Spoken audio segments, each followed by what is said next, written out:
கர்த்தருடைய சமூகத்தில் நாம் கூடி வரும்போதெல்லாம் 3 காரியங்களுக்காக நாம் கூடி வருகிறோம். தேவனுடைய வீட்டில், தேவனுடைய சபையில் நம்ம வரும் பொழுது நல்லா கவனிச்சு, இதை எப்போதும் ஞாபகம் வச்சுக்கோங்க. 3 நோக்கங்களோடு தான் நம்ம வரணும். அதை தவிர 4வது நோக்கம் ஒன்று இருந்தால் அது தவறு. நம்பர் 1, கர்த்தரை ஆராதிக்க. 2, கர்த்தர் பேசுவதை கேட்க. 3, கர்த்தருடைய பிள்ளைகளோடு ஐக்கியம் கொள்ள. ஒரு திருச்சபையினுடைய மிக முக்கியமான 3 இதுதான்.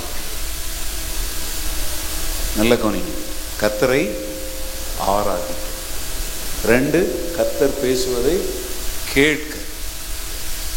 3, கர்த்தருடைய பிள்ளைகளோடு நம்ம என்ன செய்ய வேண்டும்? ஐக்கியம் கொள்ள வேண்டும். நீங்க கொஞ்சம் வயத்தரன்னு சொல்லுங்க. எதுக்காக வரணும்னு சொல்லுங்க. கர்த்தரை ஆராதிக்க. அதுதான் முதல். துதிகளின் மத்தியில் தான் அவர் என்ன செய்கிறார்? வாசம் பண்ணுறார். இந்த ஜனத்தை எனக்கென்று ஏற்படுத்தினேன், இவர்கள் என் துதியை சொல்லி. நம்பர் 1, நாம் அவரை துதிக்கும் பொழுது நாம் அவரோடு பேசுகிறோம். தன்னோடு பேசுகிற எவரோடும் அவர் பேசுகிற ஆண்டவர். அவர் நம்மோடு பேசுவதை நாம் கேட்கணும். அவர் பேசுகிற தெய்வம், பேசாத கல்லோ மரமோ அவர் அல்ல. அவர் என்ன செய்கிற ஆண்டவர்? யார்கிட்ட பேசுவாரு? கேட்க மனதாயிருக்கிற எல்லாரோடும் அவர் பேசுவார். அவர் பேசுறார். ஆனா சிலருக்கு அது கேட்காது. ஏன்னா அவங்க கேட்கறதுக்கு என்னவா இல்லை? மனசா இல்லை. அதைத்தான் ஆண்டவர் சொல்றார், கேட்கிறதற்கு காது உள்ளவன் என்ன செய்ய கடவன். காது எல்லாருக்கும் இருக்கு. ஆனா கர்த்தர் பேசுவதை கேட்கிற காது. காது என்பது இதை குறிக்காது, மனது, நம்முடைய எண்ணங்கள், சிந்தனைகள். கர்த்தர் இன்று என்னோடு என்ன பேச போகிறார் அப்படிங்கிற வாஞ்சையோடு இருக்கிறவர்களோடு அவருடைய குரல் கண்டிப்பா என்ன செய்யும்? கேட்கும். நிறைய பேர் ஆலயங்களில் போயிட்டு ஒன்றும் கர்த்தர்லாம் என்கிட்ட ஒன்றும் பேசுன மாதிரி நான் ஃபீல் பண்ணல அப்படின்னு சொல்லுவாங்க. எங்க கர்த்தர் பேசிட்டு தான் இருக்கிறாரு.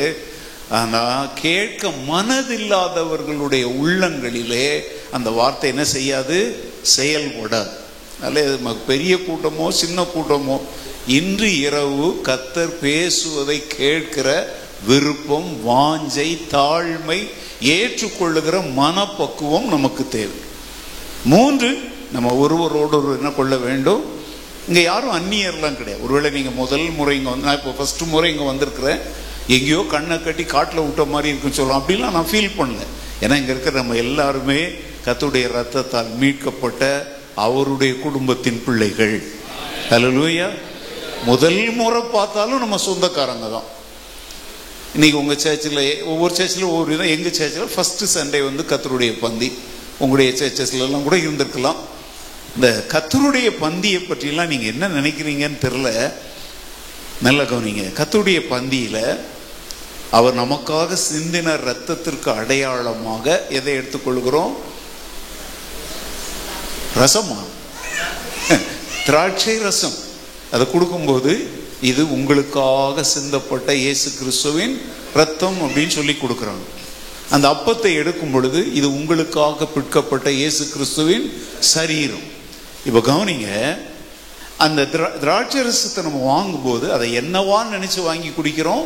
இயேசு கிறிஸ்துவின் ரத்தம். நான் இதை அடிக்கடி சொல்லுவேன், எல்லா இடத்துலையும் சொல்லுவேன், எல்லா நாடுகள்லையும் சொல்றேன். இப்ப நல்ல கவனிங்க, நம்ம எல்லாருடைய உடம்புலையும் அப்போ ஒரு ரத்தம் வந்திருக்கு. நல்லா புரிஞ்சிட்டீங்களா? அது யாருடைய ரத்தம் அப்படின்னா, நம்மெல்லாம் இயேசு கிறிஸ்துவின் ரத்தத்தினாலே சொந்தக்காரங்களாயிருக்கிறோம். சிலரை பார்த்தா சொல்லுவாங்க, இவங்க எனக்கு சொந்தக்காரங்க, இவனுக்கு தூரத்து சொந்தம் அப்படின்லாம் சொல்லுவாங்க. அது எவ்வளோ தூரம்னு தெரில இல்லையா? எங்கள் டிஸ்டன்ட் ரிலேட்டிவ் அப்படின்வாங்க. பல மைல் இருக்குமா, கிலோமீட்டர் அப்படிலாம் கிடையாதுங்க. கர்த்தருடைய சபையில் வந்தாச்சுன்னா நம்ம சாதாரண சொந்தமும் கிடையாது, தொலைதூர சொந்தமும் கிடையாது, அவருடைய இரத்த சம்பந்தமான உறவினர்கள். அல்லேலூயா. சொல்லுங்க, நாம் எல்லாரும் இயேசு கிறிஸ்துவின் ரத்தத்தினால என்ன இருக்கிறோம்? சொந்தக்காரங்க நம்ம எல்லாரும். ஏன் நீங்க அப்படி பாக்குறீங்க? எங்கேயோ இருந்து ஒரு ஆள் வந்து நம்மளை பார்த்து சொந்தக்காரன்றாங்க. ஆமாங்க, நீங்க விரும்பினாலும் சரி விரும்பலனாலும் சரி, கர்த்தருடைய பந்தியில நீங்க பங்கு பெறுவது உண்மையானால் நாம எல்லாரும் யாரு? இரத்த அதுதாங்க. அதை விட பெரிய உறவு உலகத்துல எதுவுமே கிடையாது. பாருங்க, இயேசு கிறிஸ்துவின் ரத்தம் எவ்வளவு வல்லமை உள்ளது பார்த்தீங்களா? எங்கெங்கேயோ இன்னைக்கு பரலோகத்தை குறித்து எங்களுடைய சர்ச்சில் பிரசங்கம் பண்ணேன். அதுல வெளிப்படுத்தல் நான் சொல்லும் பொழுது சகல ஜனங்கள், சகல ஜாதிகள், சகல கோத்திரங்கள், சகல பாஷைக்காரரிலிருந்து வந்த எண்ணக்கூடாத திரளான ஜனங்கள் அப்படிங்கிற வார்த்தையை பிரசங்கம் பண்ணு. அதுல பாருங்க, சகல ஜனங்கள், சகல ஜாதிகள், சகல கோத்திரங்கள், சகல பாஷைக்காரர் எல்லாம் எண்ணவே முடியாத அளவுக்கு இருக்கிற இடம் தான் கர்த்தருடைய பரலோகம். அல்லேலூயா. அப்போ பாருங்க, அங்க எப்படி சகல ஜனங்கள், சகல கோத்திரங்கள், சகல பாஷைகள் எல்லாம் ஒன்றாகிறாங்கன்னா அதை செய்வதுதான் இயேசு கிறிஸ்துவின் ரத்தத்தின் வல்லமை. அதனால இங்க யாரும் புதுசா முதல் முறை பார்க்குறோன்னு சொல்லி அப்படி மூஞ்ச தூக்கி வச்சுக்கலாம் இருக்காதீங்க. ஃப்ரீயாவே ஃபீல் பண்ணுங்க. நல்லா புரிஞ்சாச்சா? சில இடங்கள்ல எல்லாம் போனோம் அப்படியே நெருக்கமா இருப்பாங்க, ஐஸ் கட்டி மாதிரி. அப்படி இருக்காதீங்க. நம்ம எல்லாம் யாரு சொல்லுங்க? நீங்க தான் சொல்லுங்க. நம்ம எல்லாம் யாரு? சொந்தக்காரங்க இல்லைங்க. சொந்தக்காரன் கை காட்டிட்டு போயிடுவான். ரத்த சம்பந்தமான சொந்தக்காரங்க. நீங்க இந்த வார்த்தையை சொல்லிட்டு போறேன் பாஸ்டர், இதை உருவாக்கிடுங்க உங்க சர்ச்சில். யாருமே இங்க அந்நியரெல்லாம் ஃபீல் பண்ணக்கூடாது. நம்ம இயேசு கிறிஸ்துவின் ரத்தத்தினால் என்ன இருக்கிறோம்? சொந்தக்காரன். அப்படி இருக்கனால முடிஞ்ச உடனே காலில் வெந்நியை ஊற்றிக்கிட்டு சக்கரம் கட்டிட்டுலாம் ஓடக்கூடாது. ஏன்னா நம்முடைய சொந்த பந்தங்களை விசாரிப்பதும் அவர்களை கவனிப்பதும் வரவேற்பதும் நம்முடைய தலையின் மேல் விழுந்த, அதுக்கு பேர் தான் ஃபெலோஷிப், அதுக்கு பேர் தான் ஐக்கியம். எந்த திருச்சபை இந்த 3 காரியங்களுக்கு முக்கியத்துவம் கொடுக்கிறதோ, நல்ல கவனிங்க, தேவனை ஆராதிப்பதற்கு முதலிடம், 2 தேவனுடைய வார்த்தைக்கு கொடுப்பதற்கு முக்கியத்துவம் கேட்பதற்கு, 3 தேவ பிள்ளைகளோடு ஐக்கியம் கொள்ளுவதற்கு முதலிடம் கொடுக்கிற எந்த திருச்சபையும் உயிருள்ள திருச்சபையாக இருக்கும். அல்லேலூயா. லைவ்லி, வைப்ரண்ட் அப்படின்னு சொல்றோம் பாத்தீங்களா? அப்படி இருக்கணும்னா இந்த 3க்கும் நீங்க முக்கியத்துவம் கொடுக்கணும். கட்டடம்லாம் முக்கியம் இல்லைங்க, புரியுதுங்களா? குடிசையில வாழ்றவன் கோபுரத்துல வாழ்றவனோட மகிழ்ச்சியா வாழ்றான். காரணம் என்னன்னா அங்க ஒரு சொந்தம் பந்தம் அது இருக்கு. பெரிய பெரிய கோபுரம் போன்ற பல அடுக்கு மாடியில வாழ்றவன் அவன் ரூமுக்குள்ள பூட்டிட்டு உள்ளே கிடப்பான். ஒரே குடிசை, அதுதான் பெட்ரூம், அதுதான் கிச்சன், அங்கதான் எல்லாமே அப்படிங்கிறவன் ஒருத்தரோட ஒருத்தர் மோதிட்டுலாம் இருப்பாங்க. இடிபாடுகள் இருந்தாலும் அங்க உறவுகள் மேலானதா இருக்கும். அல்லேலூயா. இல்லைங்க, பேசவே மாட்டீங்க. நான் தான் உங்க சொந்தக்காரன்னு சொல்லிட்டேன்ல, கொஞ்சம் பேச. ஆக நீங்களே பேசாதீங்க, நான் பேசுறதுக்கு பதில் கொடுங்க. ஓகே. சோ இந்த 3ஐயும் இந்த 20வது ஆண்டுக்குள்ள பிரவேசிக்கிற நீங்க உங்களுடைய திருச்சபையில வலியுறுத்து. எப்போ கூடி வந்தாலும் சரி, ஜெப கூட்டமா இருக்கலாம், பைபிள் ஸ்டடியா இருக்கலாம், வீட்டு கூட்டமா இருக்கலாம், எதுவா இருந்தாலும் சரி 2 அல்லது 3 பேர், இந்த கோரம்னு சொல்லுவாங்க. இப்போ சட்டசபை அப்படின்னு ஒரு மீட்டிங் அப்படின்னா 3ல் 2 பங்கு கண்டிப்பா இருக்கணும்னு சொல்லுவாங்கல்ல. அத மாதிரி கர்த்தர் பிரசன்னமாகுவதற்கு அவர் அதிகபட்சம் எவ்வளவு சொல்லி இருக்கிறார் சொல்லுங்க? 2 பேர். குறைந்தபட்சம். அதிகபட்சம் எத்தனை பேரு? 3 பேர். 2 அல்லது 3 பேர் என் நாமத்தினாலே எங்கே கூடியிருக்கிறார்களோ அங்கே அவர்கள் நடுவில் நான் இருக்குவேன் சொல்ல, இருக்கிறேன் அப்படிங்கிறார். நாம தான் அதை விசுவாசிக்கணும். அதனால இந்த 3 வார்த்தைகளை நான் நினைவுபடுத்தணும்னு உணர்த்தப்படுறேன். ஏன்னா எல்லா திருச்சபைகளிலும் இது ரொம்ப முக்கியமானது. கர்த்தரை ஆராதிப்பது, கர்த்தருடைய வார்த்தையை கேட்பது, கர்த்தருடைய பிள்ளைகளோடு என்ன கொள்வது. சில சபைகள்ல நல்ல ஆராதனைகள் இருக்குது, ஆனா கர்த்தருடைய வார்த்தை அங்க இல்லை. நேற்றைக்கு நான் ஒரு சின்ன தியானம் பண்ணிட்டு இருந்தேன் சவுல் ராஜாவை குறித்து. நீங்க பாருங்க, சவுல் ராஜா பழைய ஏற்பாட்டுல, தாவீது கிண்ணறம் வாசித்து பாடுகிறவன். எப்போதுமே சவுல் ராஜா தாவீதை என்ன செய்வார்? தன்னுடைய அரண்மனையில் வச்சிருந்து அவர் பாடுவதை கேட்பார். ஆனா அந்த சவுல் ராஜாவுடைய வாழ்க்கையை நான் இன்னொரு பக்கம் ஆராய்ந்து பார்த்தேன். சாமுவேல் பாட்டு பாடுறவர் இல்ல, கர்த்தருடைய வார்த்தையை கொண்டு வருகிற தீர்க்கதரிசி. ஆனா நம்ம வேதத்துல பார்க்கிறோம், தாவீதின் பாட்டுக்கும் இசைக்கும் இடம் கொடுத்த சவுல் ராஜா தேவனுடைய மனிதனாகிய யாரு சாமுவேலின் வார்த்தைக்கு என்ன கொடுக்கல, செவி கொடுக்கல. பாட்டு ஆராதனைக்கு இடம் கொடுத்தான், ஆனா வார்த்தைக்கு என்ன கொடுக்கல, இடம் கொடுக்கல. அதனுடைய முடிவு என்ன? தேவன் அவனை ராஜாவாயிராதபடி தள்ளினார். அவன் மேல் இருந்த தேவ அபிஷேகம் அவனை விட்டு விலகிட்டு. இன்றைய திருச்சபைகளுடைய பிரச்சனை என்ன தெரியுமாங்க? தாவீதை போல நடனம் அப்படின்னு ஆடிக்கிட்டே இருப்பாங்க, பாடிக்கிட்டே இருப்பாங்க. பாடலுக்கும் இசைக்கும் முக்கியத்துவம் கொடுக்கிற திருச்சபைகள் தேவனுடைய வார்த்தைக்கு என்ன கொடுக்கிறது இல்ல, முக்கியத்துவம் கொடுப்பதில்லை.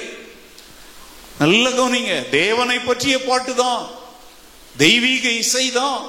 ஆனா தேவன் அதற்கு அடுத்தல இன்னொன்னு வச்சிருக்கிறார். தாவீதை வைத்திருக்கிற அதே சபையில தான் சாமுவேல்களையும் கர்த்தர் வைத்திருக்கிறார். தாவீது இசைக்கும் ஆராதனைக்கும் அடையாளமாய் இருக்கிறார். தீர்க்கதரிசியாகிய சாமுவேல் கர்த்தருடைய போதனைகளுக்கு அடையாளமாய் இருக்கிறார். நம்முடைய திருச்சபை என்கிற இந்த ராஜ்யம் பலமா தேவனால் அங்கீகரிக்கப்பட்ட ஒன்றாய் இருக்கணும்னா ஆராதனையும் முக்கியம், தேவனுடைய வார்த்தையின் போதனையும் முக்கியம். மூன்றாவது, தேவ பிள்ளைகள் ஒருவரோடு ஒருவர் என்னமா இருக்கணும் சொல்லுங்க? அத கொய்னோனியா அப்படின்னு சொல்றோம்.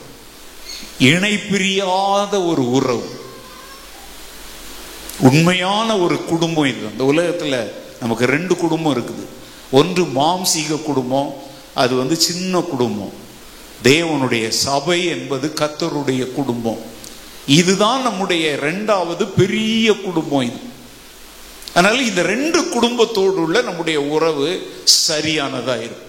ஒருவேளை நம்முடைய மாம்ச குடும்பத்துல கூட நம்ம ஏற்றுக்கொள்ளாதவங்க இருப்பாங்க, நம்மளை தள்ளி விடுறவங்க இருப்பாங்க, நம்மளை அங்கீகரிக்காதவங்க இருப்பாங்க.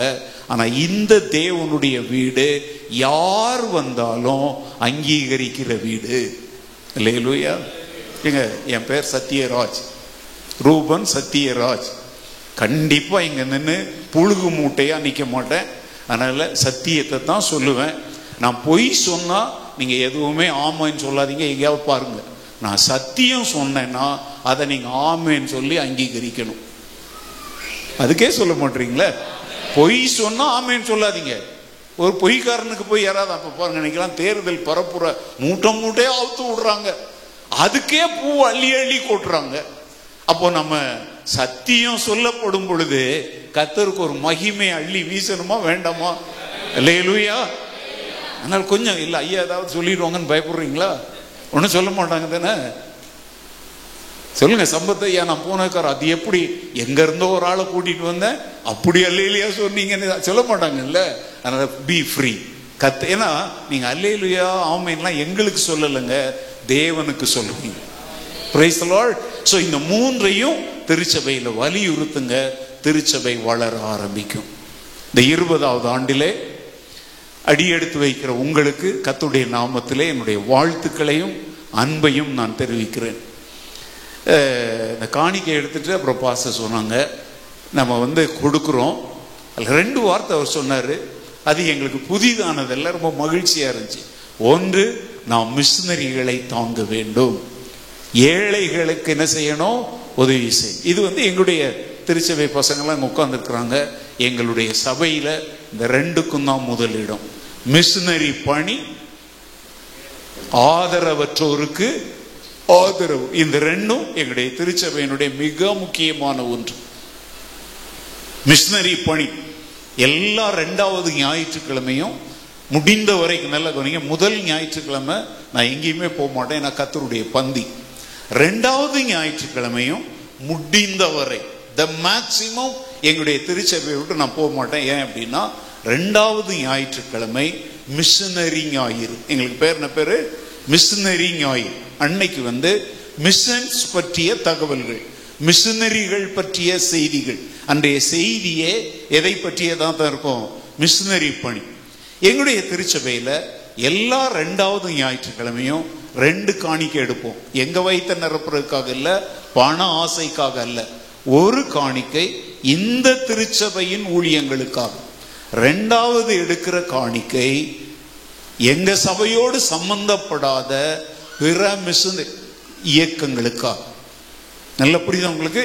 இதை நாங்கள் திருச்சபை ஆரம்பித்த காலத்திலிருந்தே 2வது ஞாயிற்றுக்கிழமையை மிஷனரி ஞாயிறு என்று நாங்கள் அதை கொண்டு செயல்படுத்தி வருகிறோம். அதன் மூலம் ஏராளமான மிஷனரிகள் தாங்கப்படுகிறார்கள். நாங்கள் எங்க சொந்த மிஷனரிகள்னு சொல்றதை விட தேவனுடைய ராஜ்ய பணியிலே இந்திய நாட்டின் பல்வேறு பகுதிகளிலே பணிபுரிகிற பல கிறிஸ்தவ இயக்கங்கள், மிஷனரி ஸ்தாபனங்களை எங்களுடைய திருச்சபை தாங்குகிறது.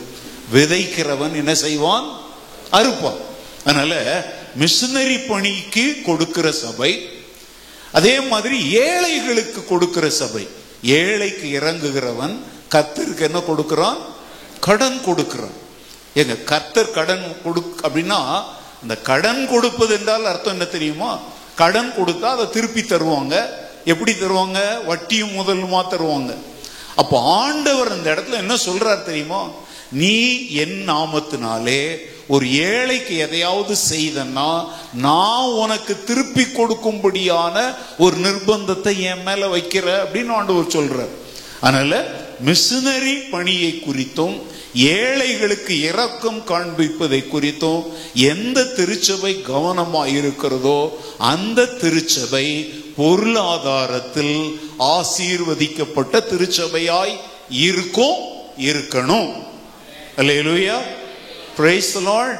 தேவன் ஒருவருக்கும் கடன் பட்டவர் அல்லங்க. கண்டிப்பா நாம் கொடுத்ததை பல மடங்கு அவர் என்ன செய்வார்? திருப்பி தருவார். நல்ல திருச்சபை போதகரவர்களை நான் வாழ்த்துகிறேன். இந்த தரிசனத்தை தொடர்ந்து காத்துக்கொள்ளுங்க. மிஷனரிகளை தாங்க வேண்டும், ஏழைகளுக்கு உதவி செய்ய வேண்டும். இந்த 2ம் திருச்சபையினுடைய 2 கண்களாக இருக்க வேண்டும். ஓகே, இந்த ராத்திரி வேளை நமக்கு நேரம் 8:15 ஆயிடுச்சு. உங்களை ரொம்ப என் பிரச்சனை உங்களுக்கு எல்லா இடத்துலையும் நான் சொல்லுவேன், பிரசங்கம் பண்ண சொன்னா பிரசங்கம், கொஞ்சம் அதிகமாக பண்ணா அதிக பிரசங்கம். இன்னைக்கு பிரசங்கம் பண்ணவும் நேரம் இல்லை, அதிக பிரசங்கம் பண்ணவும் நேரம் இல்லை. ஆனாலும் உங்களுக்கு இந்த 20வது ஆண்டு விழாவை காண்கிற உங்களுக்கு உங்களுடைய திருச்சபைக்காக தேவன் சொல்ல விரும்புகிற 1-2 சத்தியங்களை கோடிட்டு காண்பித்து நான் அமர விரும்புகிறேன். எல்லாரும் உங்களுடைய வேதாகமத்தை திறந்து turn your Bibles to Acts chapter 1. அப்போஸ்தலர் 1வது அதிகாரத்தை எல்லாரும் திருப்பிக் கொள்வோம். அப்போஸ்தலர் 1வது அதிகாரம், அதுல 6 to 8 வரையுள்ள வசனங்களை நாம தியானிக்க போகிறோம். அப்போஸ்தலர் 1வது அதிகாரம் வசனம் 6 முதல் 8 வரை. இயேசு கிறிஸ்து பரமேறி செல்வதற்கு முன்பு தன்னுடைய சீஷர்களோடு அவர் 40 நாட்கள் அவங்களோட பேசிட்டு இருக்கிறார். இப்ப அவர் எடுத்துக்கொள்ளப்படுகிற நேரம் வரும் பொழுது அவர் சொல்றார் பாருங்க, 5வது வசனத்துல சொல்றாரு, நீங்கள் எருசலேமை விட்டு போகாமல் என்னிடத்தில் கேள்விப்பட்ட பிதாவின் வாக்குத்தத்தம் நிறைவேற காத்திருங்கள் என்று கட்டளையிட்டார். அப்போ அவங்க கூடி வந்திருந்தவங்க எல்லாம் அவரை நோக்கி கேட்கிறாங்க, ஆண்டவரே, இக்காலத்திலா ராஜ்யத்தை இஸ்ரவேலுக்கு திரும்ப கொடுப்பீர் என்று கேட்டார்கள். அதற்கு அவர், பிதாவானவர் தம்முடைய ஆதீனத்திலே வைத்திருக்கிற காலங்களையும் வேளைகளையும் அறிகிறது உங்களுக்கு அடுத்ததல்ல. அப்படின்னா உங்க விஷயம் கிடையாது, அது உங்க வேலை இல்லை அப்படின்னு சொல்லிட்டு முக்கியமான ஒரு காரியத்தை சொல்றாரு. பரிசுத்த ஆவியானவர் உங்களிடத்தில் வரும் பொழுது நீங்கள் பலனடைந்து எருசலேமிலும் யூதேயா முழுவதிலும் சமாரியாவிலும் பூமியின் கடைசி பரியந்தமும் எனக்கு சாட்சிகளாய் இருப்பீர்கள் என்றார். இந்த வசனம் யாருக்கும் புதிதான ஒரு வசனம் இல்லை. ஆனா இந்த 2 வசனத்தை பாருங்க. அங்க கூடி வந்திருந்த அவருடைய சீஷர்கள் அவரை பார்த்து கேட்கிறாங்க, ஆண்டவரே, இந்த காலத்துல தான் இஸ்ரவேலுக்கு விடுதலையை ரோம அரசாட்சியின் இடத்திலிருந்து விடுதலை வாங்கி கொடுத்து இஸ்ரவேல் தேசத்தை நீர் எஸ்டாப்ளிஷ் பண்ணி கொடுப்பீரா அப்படின்னு கேட்கிறாங்க. அதாவது ஒரு அரசியல் ரீதியான ஒரு கேள்வியை கேட்கிறாங்க. அப்ப ஆண்டவர் என்ன சொல்றார் தெரியுமா? பிதாவானவர் தம்முடைய ஆதீனத்தில் ஆளுகையில் கட்டுப்பாட்டில் வைத்திருக்கிறவைகளை குறித்து கவலைப்படுவதோ சிந்திப்பதோ உங்க வேலை இல்லை அப்படின்னா நல்ல கவனிங்க. இப்பதான் நான் ஓட்டு போடுறத பத்தி சொன்னேன். ஆனா அதை முழுவதுமாய் போய் சீர்திருத்தம் பண்ணி ஓட்டு கேட்டு ரோட்ல இறங்கி ஆட்டம் போடுறது நம்முடைய வேலை இல்லை. நல்ல ஏன்னா ஆண்டவர் நமக்கு ஒரு வேலையை வைத்திருக்கிறார். இது நம்முடைய கடமை. ஆனா நம்முடைய பிரதான வேலை இன்னொன்றை தேவன் வைத்திருக்கிறார். அதைத்தான் அடுத்தால சொல்றாரு, பரிசுத்த ஆவி உங்களிடத்தில் வரும்போது நீங்கள் சொல்லுங்க, அத சோர்வா சொல்லாதீங்க, பெலனா தான் சொல்லுங்க, பெலன் அடைந்து என்ன செய்வீங்க? அதுதான் இங்க பிரச்சனை. அதுக்கப்புறம் உள்ளதை நம்ம விட்டுறோம். பல நாளாம் கத்தோலிக்க திருச்சபையில கூட போய் பிரசவம் பண்ணிட்டு வந்திருக்கிறேன். ஜாக்கபைட்னு ஒரு சேர்ச் சொல்றாங்க புரியுதுங்களா, சிரியன். அங்கெல்லாம் யாவானையும் உள்ள ஏற்ற மாட்டாங்க. சிரியன் சேர்ச்சில் தமிழ்நாட்டில் டாக்டர் புஷ்பராஜன் ஒருத்தர் இருக்கிறார். அவரும் நானும் அந்த சிரியன் சர்ச்சிலேயே பிரசவம் பண்ணியிருக்கிறோம். இது வரலாற்றில் ரொம்ப, ஏன்னா அவங்களுக்கு பிடிச்சது அப்படின்னா என்னை 2 பேரையும் அனுமதிச்சிருக்கிறாங்க. அப்படிலாம் சபைகளுக்குள்ள போக முடியாது. அடுத்தால கூட ஒரு கத்தோலிக்க திருச்சபையில பிரசவம் பண்ண கூப்பிட்டுருக்குறாங்க. அதனால பல சபைகளுக்குள்ள நான் நுழைஞ்சிட்டு வரேன். பெந்தகோஸ்தை திருச்சபைகள்ல நிறைய போறோம். இந்த வசனம் இன்றைக்கு திருச்சபைகளாலே சரியாக புரிந்து கொள்ளப்படவில்லை. இந்த வார்த்தையை பயன்படுத்துறோம். பரிசுத்த ஆவி வரும் பொழுது நீங்கள் என்ன அடைவீர்கள்? பலன். அது உண்மை. ஆனா அடுத்து என்ன செய்வதற்காக அந்த பலன் கொடுக்கப்பட்டிருக்கிறது என்பதை குறித்த சரியான போதனைகள் இன்றைக்கு திருச்சபைகள்ல இல்லை அப்படின்னு தான் நான் நினைக்கிறேன். ஏன்னா நான் இப்ப சொன்னேன், நான் ஒரே மாதிரி திருச்சபைக்குள்ள போறதில்ல, பல திருச்சபைகளுக்குள்ள போறதுனால இதெல்லாம் கண்கூடாக பார்க்கிறோம். இன்னைக்கு பரிசுத்த ஆவியானவர் இன்னைக்கு என்ன சொல்றோம்? இறங்குகிறார், இறங்குகிறார், இறங்கி கொண்டிருக்கிறார், பெற்றுக்கொள் அப்படின்னு திடீர்னு ஒரு மைக்கில் ஒருத்தர் கத்துவார் பாருங்க, பயந்துருவான் அவன். இந்த ஒர்ஷிப் லீடர்ஸ் அப்படின்னு ஒரு வார்த்தை சொல்றோம் இல்லையா, ஒர்ஷிப் லீடர். நீங்க பைபிள்ல பாத்தீங்கன்னா 5 விதமான ஊழியம் இருக்கு. அப்போஸ்தலர், தீர்க்கதரிசிகள், சுவிசேஷகர்கள், மெய்ப்பர்கள். எங்கேயாவது ஒர்ஷிப் லீடர்னு இருக்குதா? அப்படிலாம் இல்லை. ஆனா நம்மளே அப்படி ஒரு பதவியை திருச்சபையில உண்டாக்கி இல்லாத வேதனைகள் எல்லாம் நம்ம மேல இழுத்து வச்சுக்கிட்டு உட்கார்ந்து இருக்கிறோம். ஏன்னா இந்த ஒர்ஷிப் லீடர் பண்ற டூலியம் இருக்கு பாருங்க, ஐயோ யோ யோ யோ. எங்க சபை பசங்க தான் எப்படி இவங்க மியூசிக்ல உட்கார்ந்தாங்கன்னு தெரியல. சர்ச்சில் பார்த்தீங்கன்னா தலைவலி பிடிச்சதே இந்த டிபார்ட்மெண்ட் தான். இவங்களை சொல்லல, இந்த டிபார்ட்மெண்ட்டை சொல்றேன். மியூசிக்காரன், பாட்டு பாடுறவன், ஒர்ஷிப் நடத்துறவன் மைக்க கொடுத்தா போதுங்க, நம்ம போய் புடுங்கினா தான் உண்டு. இல்லைன்னா அவன் பாட்டுக்கு போயிட்டே இருப்பான். கேட்டா சொல்றான், ஆவியானவர் என்ன நடத்துறார்? யார் நடத்துறா? வம்புக்கு யார் எடுக்கிறாங்க? எதுக்கு எடுத்தாலும் ஆவியானவர் தான். இன்னைக்கு திருச்சபையினுடைய பிரச்சனையே நல்ல கவனிங்க, ஆவியானவரை தவறாக பயன்படுத்துகிறோம். ஒருவேளை நான் பேசுறது நான் ரொம்ப வெளிப்படையா அப்படியே கேஷுவலா லோக்கலா ராவான்னு சொல்லுவாங்கல்ல, அந்த மாதிரி பிரசங்கியார். அதனால ரொம்ப லோ லெவல்ல தான் நான் இறங்கி பேசுவோம், வருத்தப்படாதீங்க. இன்னைக்கு கூட இப்போ 6:30 மணிக்கு ஆரம்பிச்சிட்டாங்க இல்லையா, ஆரம்பிச்சாங்க. என்ன மாதிரி சில பிரசங்கிமார் மைக்க கையில் எடுத்த உடனே நம்ம எல்லாரும் ஒரு பாடலை பாடி பரிசுத்த ஆவியானவரை வரவேற்போம் அப்படின்வாங்க. இப்பதான் யார வரவேற்கிறாங்க? அப்ப 1 hour இங்க வொர்ஷிப் நடக்கும்போது அவரை வெளியே நிறுத்தி வச்சிருக்கிறாங்க. ஏன்னா பிரசங்கம் பண்ணும் போதுதான் யார வரவேற்கிறாங்க? Let us welcome the Holy Spirit, come on அப்படின்னு உடனே எல்லாரும் என்ன செய்வாங்க? உடனே எல்லாரும் எழுந்து நில்லுங்க அப்படின்ட்டு என்ன பாட்டு பாடுவாங்க தெரியுமா? இப்போவாரும் இறங்கி வாரும் எங்கள். அப்ப இதுவரைக்கும் எங்க ஏறிக்கிட்டு இருந்தார் அவரு? சொல்லுங்க. பிரசங்க நேரத்துலதான் இப்போ வாரும் இறங்கி வாரும். நக்கல் பண்ணலங்க, நான் நக்கல் பண்ண வரல, சிந்திங்க.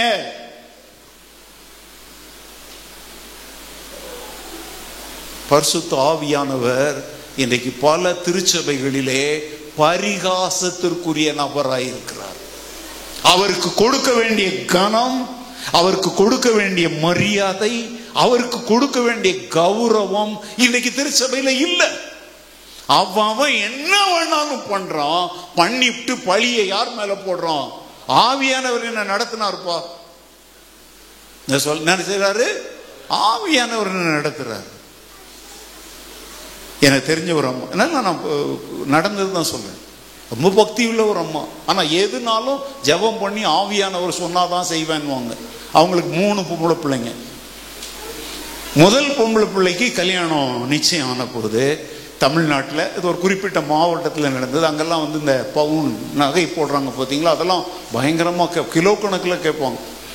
அப்போ வந்து முதல் மகளுக்கு, ஆண்டவரே நான் எவ்வளோ நகை போடணும், அவங்க மாப்பிள்ளை வீட்டு நாங்கள் ஜெபம் பண்ணி கத்தர் எவ்வளோ போட சொல்கிறாரோ போடுறோன்னு சொல்கிறாங்க.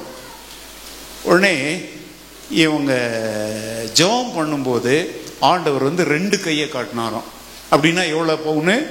10 பவுன். இதெல்லாம் இப்போ இந்த காலத்தில் 10 பவுன் மாப்பிள்ளைக்கே போட வேண்டியிருக்கு. அப்போ அந்த காலத்தில் 10 பவுன் இப்படி காட்டினாராம். அவங்க சொல்றாங்க, ஆவியானவர் எனக்கு எதை காட்டினாரு? 2 கையை இப்படி காட்டினாரு. அப்படின்னா அவங்க 10, ஏன் 2 கை நிறையான்னு நான் எடுத்துக்கிறேன். அவங்க அப்படி சொல்லி முதல் 2வது பொண்ணுக்கு கல்யாணம் நடந்த போது ஜெபம் பண்ணாங்களாம். அவங்க படுத்துக்கிட்டே ஜெபம் பண்ணாங்களாம். ஆண்டவர் அவங்களுக்கு ஆவியானவர் ஒரு காட்சி கொடுத்தாராம்.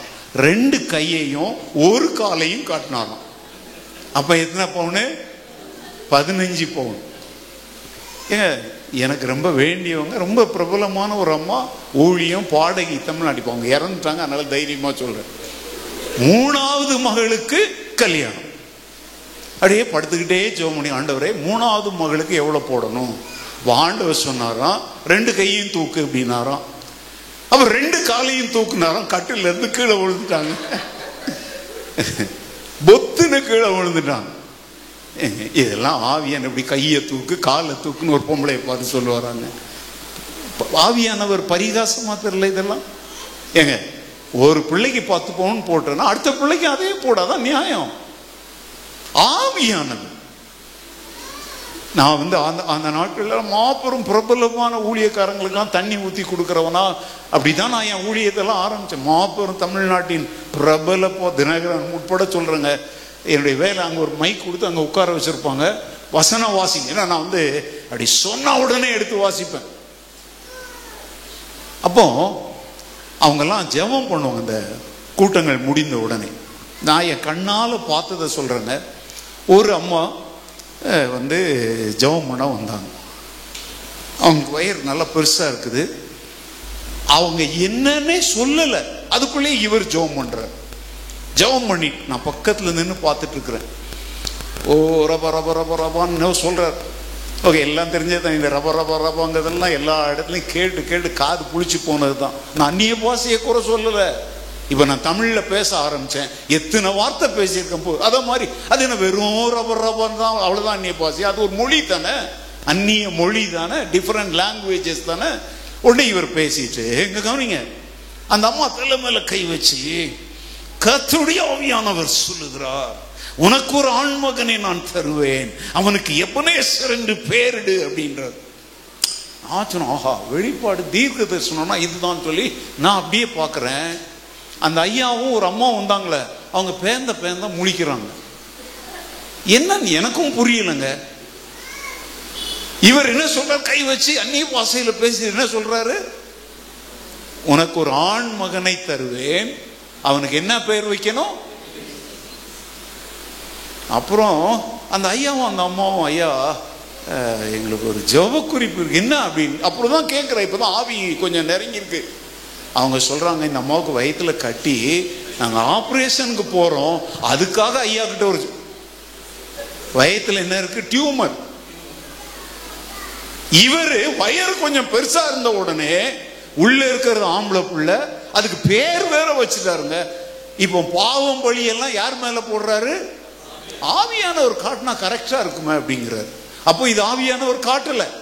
இப்படியே நான் சொல்லிட்டு போனா நான் விடிய விடிய கதை சொல்லுவேன், கேட்டு உங்களுக்கு தூங்கவும் மாட்டீங்க. அதனால எதுக்கு நான் இதை ஒரு உதாரணங்கள் சொல்றேன் அப்படின்னா, இன்னொரு சொல்றேங்க, பெரியப்பா மகனும் சித்தி மகளும் அண்ணன் தங்கச்சிங்க 2 பேரும் முறை தவறி போய் ரிஜிஸ்டர் கல்யாணம் பண்ணிட்டான். உலகத்துல இந்த மாதிரி அக்கிரமம் எங்கேயா கேள்விப்படுறோமோ?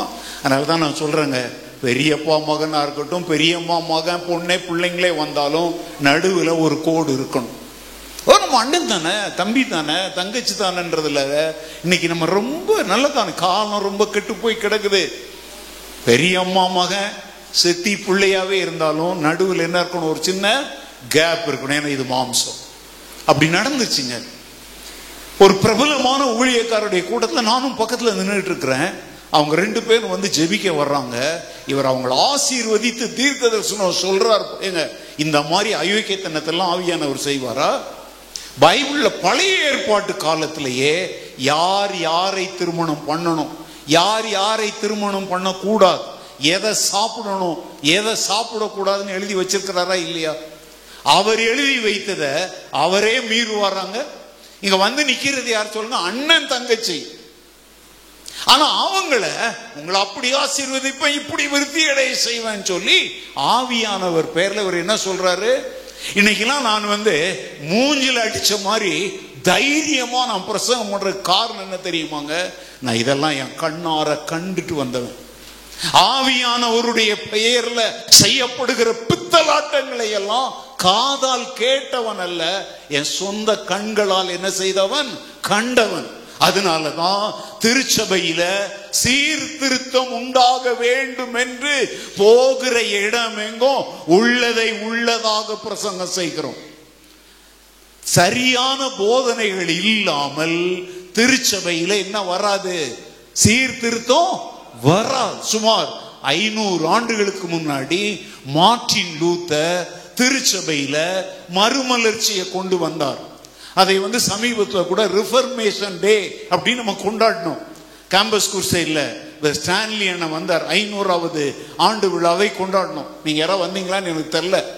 நல்லா கவனிங்க, 500 ஆண்டுகளுக்கு முன்பு வேதம் புரட்டப்பட்டது, மனித உபதேசம் உள்ள வந்துச்சு. அதை எதிர்த்து மார்ட்டின் லூத்தர் குரல் கொடுத்ததுனால தான், புரொட்டஸ்ட் பண்ணதுனால தான் புராட்டஸ்டன்ட் இயக்கம் துவங்குச்சு. நீங்களும் நானும் பெண்டிகாஸ்டல்னு சொல்லிக்கலாம், ஆனா தியாலஜிக்கலா நம்ம எல்லாம் யார் சொல்லுங்க? புராட்டஸ்டன்ட். இன்னைக்கு இந்த புராட்டஸ்டன்ட் இயக்கத்திலேயே வேத வசனம் வெளியே போய் மனித உபதேசங்கள் உள்ள வந்தாச்சு, பாரம்பரியங்கள் உள்ள வந்தாச்சு. அப்படின்னா மார்ட்டின் லூத்தரை கொண்டாடி கொண்டிருப்பதால பிரயோஜனம் இல்லை. இன்றைய திருச்சபைகள்ல மார்ட்டின் லூத்தர்கள் எழும்ப வேண்டும், மாற்றங்கள் உருவாக்கப்பட வேண்டும், களையப்பட வேண்டியவைகள் களையப்பட வேண்டும், வெளியே தூக்கி வீசப்பட வேண்டியவைகள் வீசப்பட வேண்டும். அப்பதான் ஆண்டவர் உள்ள வருவார். அல்லேலூயா.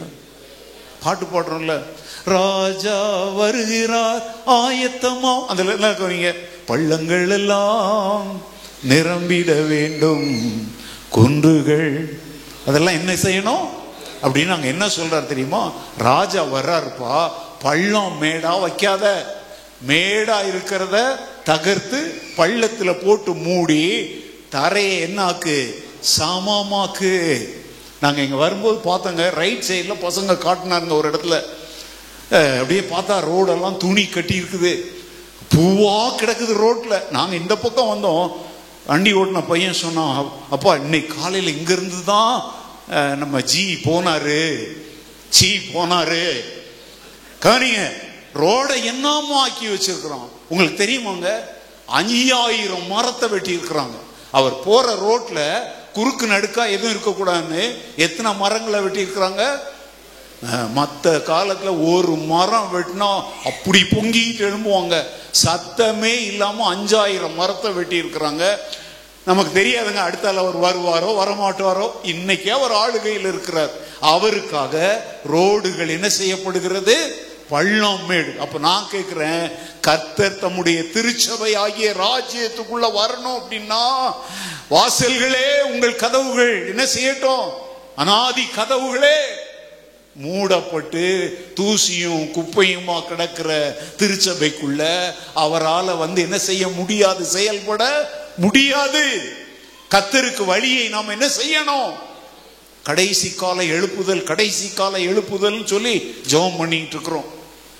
மோகன் சி லாசரஸ் போன்றவங்க எல்லாம் லட்சக்கணக்கான மக்களை டிவி முன்னால கூட்டு உட்கார வச்சு கடைசி கால எழுப்புதல் பேசிட்டு இருக்கிறாங்க. நான் கேட்கிறேங்க, எழுப்புதல் வரணும் அப்படின்னா முதல்ல பாதை என்ன செய்யப்படணும்? நான் இப்ப இந்த இடத்துக்கு ஃபர்ஸ்ட் இன்னைக்கு தான் வந்திருக்கிறேன். நேற்றே பாஸ்டர் அண்ணாமலை அவங்க கிட்ட கேட்டு இங்க வர்றதுக்குரிய வழியை என்ன செஞ்சுக்கிட்டேன்? அந்த மேப்பை வாங்கிக்கிட்டேன். யார்கிட்ட அங்கங்க ஏங்க இந்த அப்போஸ்தலிக் பேஜ் எங்க இருக்குன்னா, இந்த காலத்துல இந்த கூகுள் மேப்லாம் வந்ததுக்கு அப்புறம் எவனாவது அப்படி கேட்டுக்கிட்டு இருப்பானா? அழகா வழியை அனுப்புனாங்க. கரெக்டா இந்த வாசல்லே அங்க நின்றுட்டோம். வாசல்ல நின்றுதான் அந்த பக்கம் சர்ச்சா இந்த பக்கம் சர்ச்சான்னு பார்த்தோம். ஏன்னா அந்த சுகத்துல அங்க ஒரு விளம்பரம் போட்டதுனால அந்த பில்டிங் அப்படின்றோம். இங்க கவனிங்க, வழி சரியா இருந்தா, பாதை சரியா இருந்தா பயணமும் நல்லா இருக்கும். அல்லேலூயா. இன்னைக்கு திருச்சபைகளை நடத்துவதில் ஏன் பிரச்சனை தெரியுமாங்க? பாதை சரியில்லை. வேத வசனத்தை விட்டு வழி விலகி இருக்கிறோம். ஆவியானவரை விட்டு தூரமா போயிட்டோம். சவுலை விட்டு தேவ ஆவியானவர் நீங்கிட்டார். அங்க நீங்கின உடனே அவன் மேல என்ன வந்துச்சு? அத நிறைய பேர் நினைக்க மாட்டாங்க. ஆவியானவருடைய கிரியை இல்லாத சபையில கண்டிப்பா இன்னொரு ஆவி கிரியை செய்யும். அது என்ன ஆவி? கவனமா இருங்க. எல்லா திருச்சபையிலையும் கை தட்டின உடனே, அந்நிய பாஷை பேசின உடனே, ஆவும் கத்துன உடனே அது எல்லாமே ஆவியானவருடைய கிரியை தான் சொல்லி ஏமாந்து போகிற, வஞ்சிக்கப்பட்டு போகிற கடைசி காலத்துல வாழ்றோம். அதனால தான் ஆவியின் வரமாக தேவன் ஒன்றை தந்திருக்கிறார். அதுக்கு பேர் என்ன தெரியுமா? ஆவிகளை பகுத்தறிகிற வரம். என்ன வரம்? Spirit of discernment. ஒரு முறை ஒரு கூட்டத்தில் நான் பேசிட்டு இருக்கிறேன். பெரிய நீளமான சர்ச். அங்க பின்னால் இருந்து ஒரு அம்மா முழங்கால் போட்டுக்கிட்டு முட்டிலேயே அப்படியே கையை தட்டிட்டு அந்நிய பாஷை பேசிட்டு, எங்க பிரசங்க நேரத்துல அப்படி பண்ணா யாராவது பிரசங்கம் கேட்பாங்களா? கேட்க மாட்டாங்க. அப்படியே வந்துட்டு இருக்கிறாங்க. அப்ப நான் பிரசங்கம் பண்ணிட்டு இருக்கிறவன், ஆண்டவர் இது என்ன அப்படின்னு ஆண்டவர் சொன்னார், போய் என் நாமத்தினால அவளை பிடித்திருக்கிற பொல்லாதாவிய துரத்துன்ற. ஆனா அந்த அம்மா அந்நிய பாசம், இந்த பாஸ்டர்கள் இவர் குதிக்கிறார். இவரும் கையை தட்டிட்டு அந்நிய பாசம் பேசுறார். மைக்க எடுத்துட்டு பாதியில இறங்கி போனேன். போயிட்டு நிலை அப்படின்னு, என்ன நீ என்ன போய் நிக்க சொல்ற? ஆமா உன்னாதான் சொல்றேன். இந்த பாஸ்டர் அப்படி நடுங்குறார். ஏன்னா அவர் அவருக்கு தெரியலங்க. அப்போ அந்த இடத்துல போய் நின்றுட்டு நான் கேட்கிறேன், இயேசுவின் நாமத்துல உனக்கு சொல்றேன், இந்த மகளை விட்டு வெளியே போ. அது என்னப்பா சொல்லு? மகனே, நான் பரிசுத்த ஆவியார் தான். யாரை பார்த்து டேங்கிற? நான் சொன்னேன், யாரை பார்த்து டேங்கிற? நான் உன்னதமான தேவனுடைய ஊழியக்காரன். உன்னை சொல்லு, மகனே நான் ஆவியானவர்ப்பா. நான் சொன்னேன், நீ என்ன ஆவி என்பதை எனக்குள் இருக்கிற ஆவியானவர் சொன்னதுனால சொல்றேன். அசுத்தாவியே நம்மளை விட்டு வெளியேறு அப்படின்னு போத்துன்னு கீழே விழுந்து ஓடி போச்சுங்க. அத்தனை வருஷமும் அந்த சர்ச்சில் இந்த அம்மா ஒவ்வொரு ஆராதனையும் இப்படி ஆட்டம் போடுவாங்க. அவங்க சொல்றதுதான் அந்த சர்ச்சில் தீர்க்க தரிசனம். ஆனா அது என்ன ஆவி? பொல்லாத ஆவி. அதை கண்டுபிடிக்க கூட ஆவிகளை பகுத்தறிகிற வரம் பெற்ற ஒருத்தர் கூட அந்த சபையில. நல்லா கவனிங்க, வரங்கள் கிரியை செய்கிற காலம் இது. எழுப்புதல் ஒண்ணு வந்தா ஆவியானவருடைய முழுமையான கட்டுப்பாட்டுல சபை இருக்கும். ஆதி அப்போஸ்தலர் காலத்துல பாருங்க, அனனியா சப்பீராள் பித்தலாட்டம் பண்ணிட்டு உள்ள வர்றாங்க. யாரும் அவங்க சொத்துக்கள் எல்லாம் வித்து கொண்டாந்து அப்போஸ்தலருடைய பாதத்துல வைங்கன்னு பிரசங்கம் பண்ணாங்களா? பண்ணல, அவங்களே செஞ்சாங்க. It is a voluntary one. யாரும் அப்படி போதிக்கல. ஏன்னா அவங்க என்ன நினைச்சாங்கன்னா, இயேசு சீக்கிரமா என்ன செஞ்சிடுவாரு, வந்துடுவாரு. ஏன்னா ஒலிவ மலையின் மேல தேவதூதர்கள் சொன்னாங்க, உங்கள் கண்களுக்கு முன்பாக இந்த இயேசுவானவர் எப்படி எடுத்துக்கொள்ளப்பட்டாரோ அப்படியே. அவங்க என்ன நினைச்சாங்கன்னா, ஒரு வாரத்துல வந்துருவாரு, 2 வாரத்துல வந்துருவாரு, 1 மாசத்துல வந்துருவாருன்னு அவங்க நினைச்சாங்க. இதுதான் உண்மை. அதனாலதான் அவங்க என்ன செஞ்சாங்க தெரியுமா, தங்களுடைய சொத்துக்கள் எல்லாம் வித்து அப்போஸ்தலருடைய பாதத்துல வச்சுட்டு தேவாலயம்ங்கிற இடத்துலயே கூடி கிடந்து அங்கேயே என்ன செஞ்சுக்கிட்டு இருந்தாங்க. அப்போஸ்தலர் 6வது இடத்துல வாங்க, எபிரேயருக்கும் கிரேக்கருக்கும் ஒரு சண்டை வருது. ஓ பீஸ் எங்களுக்கு சரியா, இன்னைக்கு பீஸ் இருக்கா ஐயா? சரி, சண்டைலாம் வராம பாத்துக்கோங்க. இன்னைக்கு பெரிய அநேக சபைகள்ல சண்டை வர்றது பீஸ்ல தான். அவங்களுக்கு மாத்திரம் 3 வைக்கிறாங்க, எங்க ஆளுக்கு வெறும் எலும்பு வைக்கிறோம். அதனால ரொம்ப அன்பின் விருந்து போட்டு சபையை கெடுத்து போடாதீங்க. ஆவிக்குரிய விருந்துலயே சபையை வளர்த்துடலாம். இப்ப எங்க சர்ச்சில் எல்லாம் ஒரு அன்பின் விருந்து போடணும்னா கம்மினாலும் ஒரு 10 லட்சம் ரூபாய் தேவைப்படும். அந்த 10 லட்சத்துல ஒரு 2 ஆலயத்தை எங்கேயாவது கட்டி கொடுத்துடலாம்.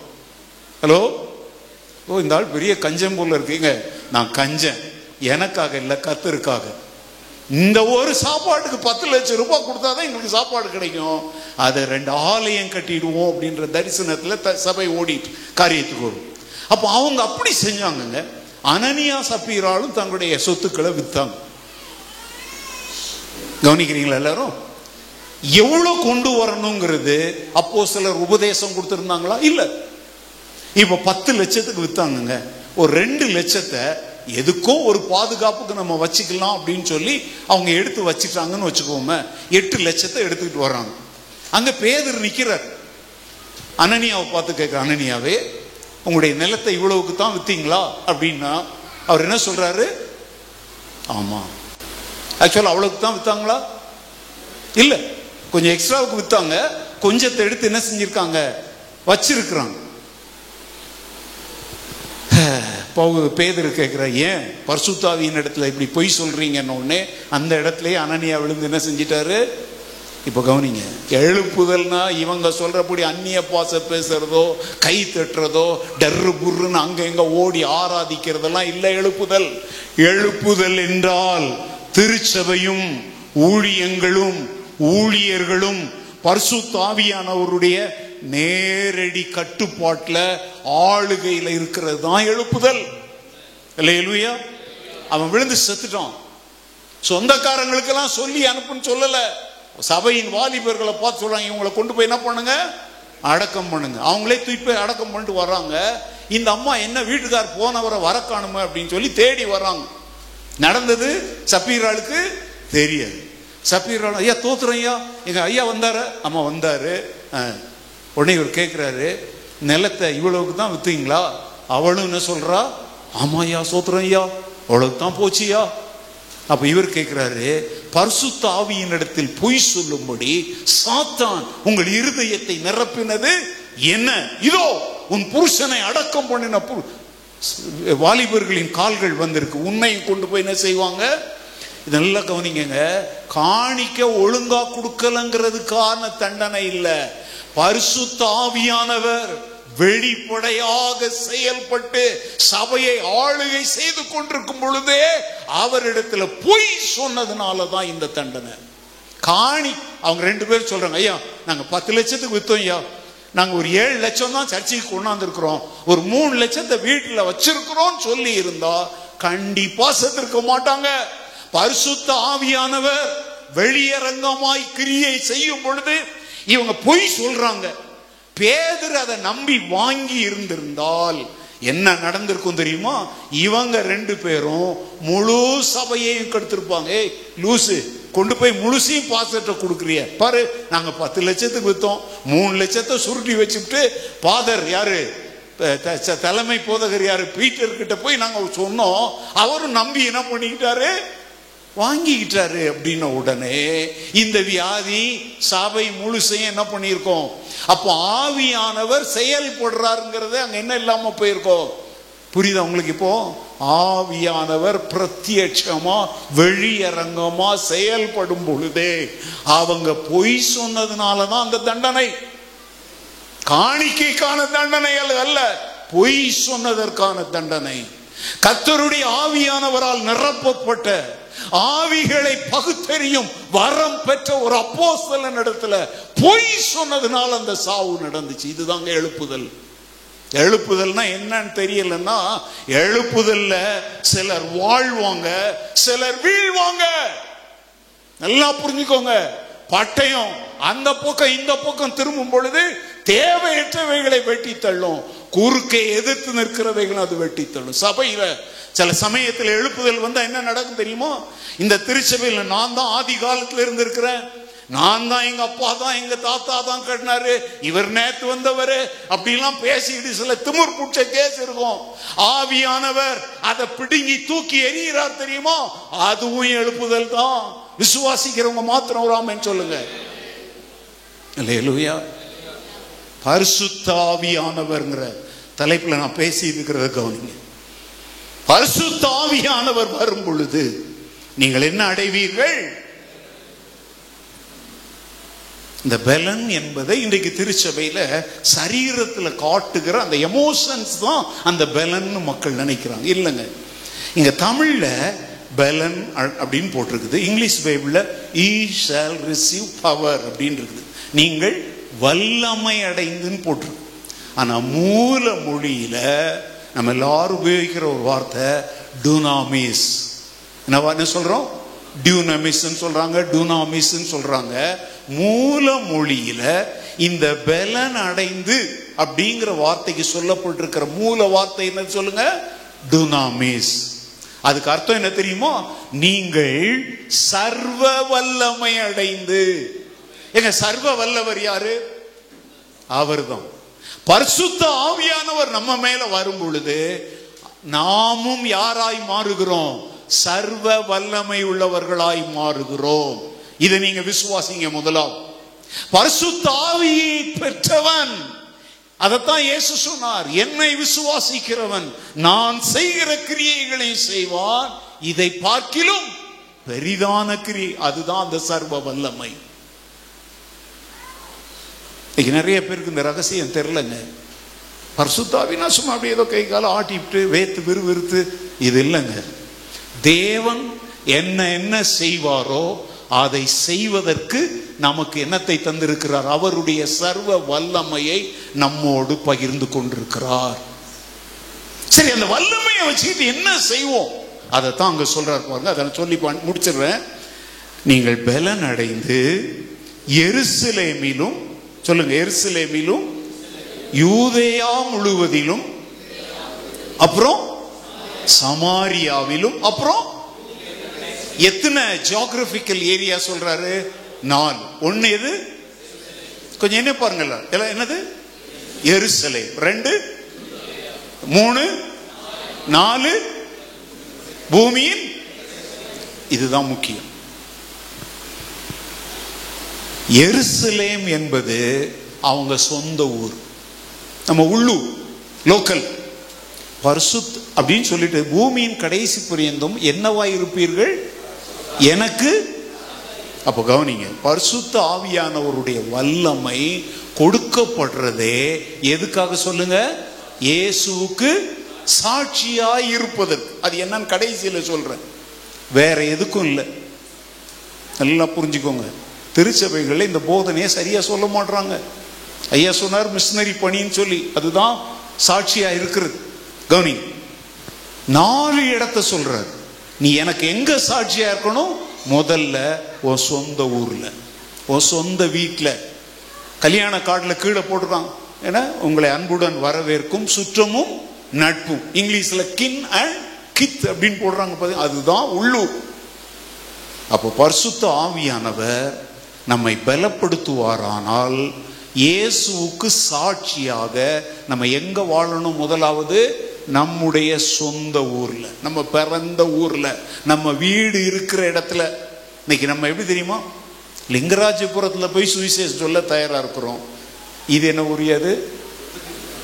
விபூதி புறாவுல இது வேண்டாங்க, இங்க நம்ம பண்ணதெல்லாம் இவனுக்கு தெரியும்.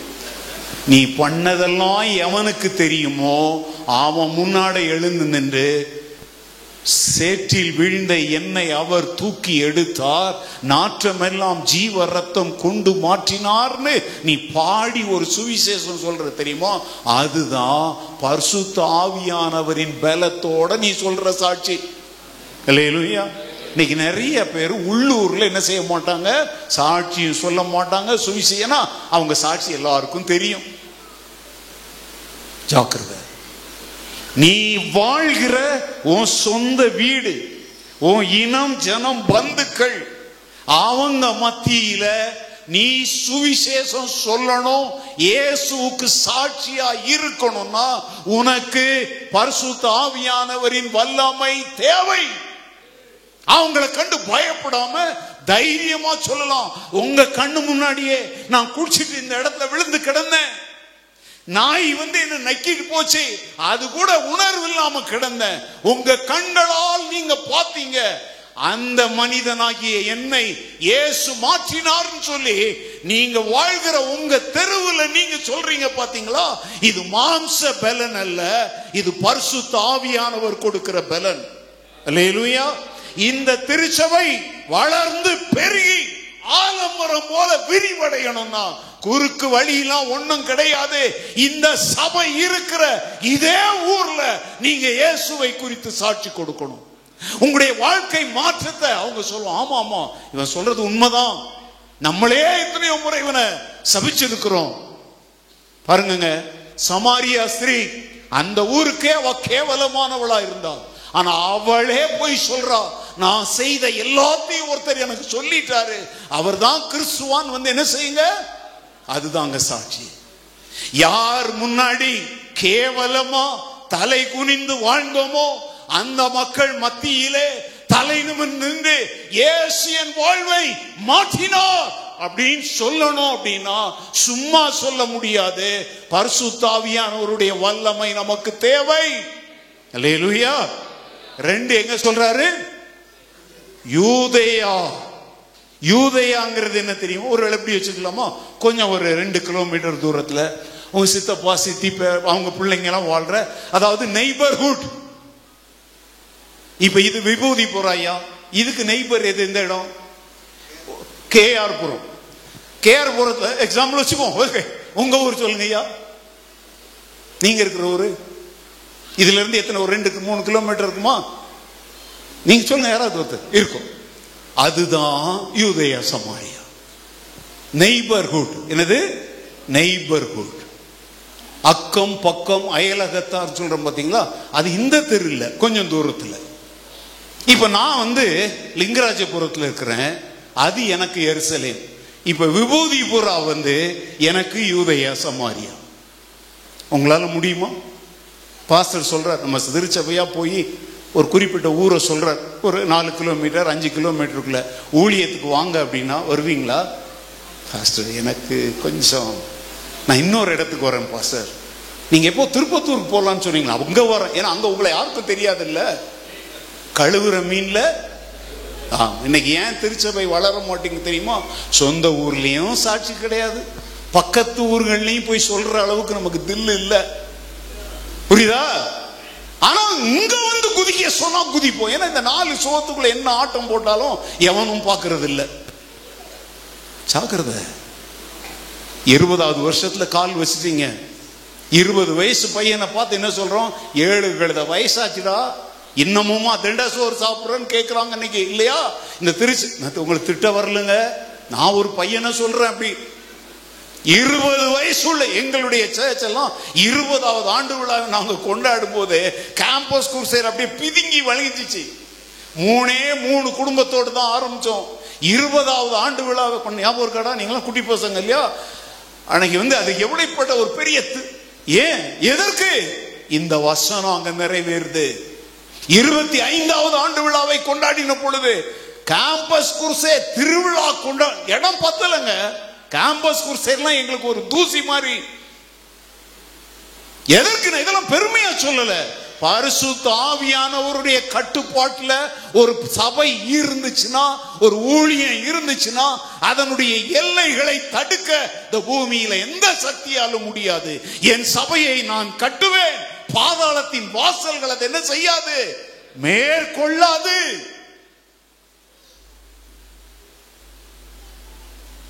யூதேயா சமாரியா அக்கம் பக்கம்.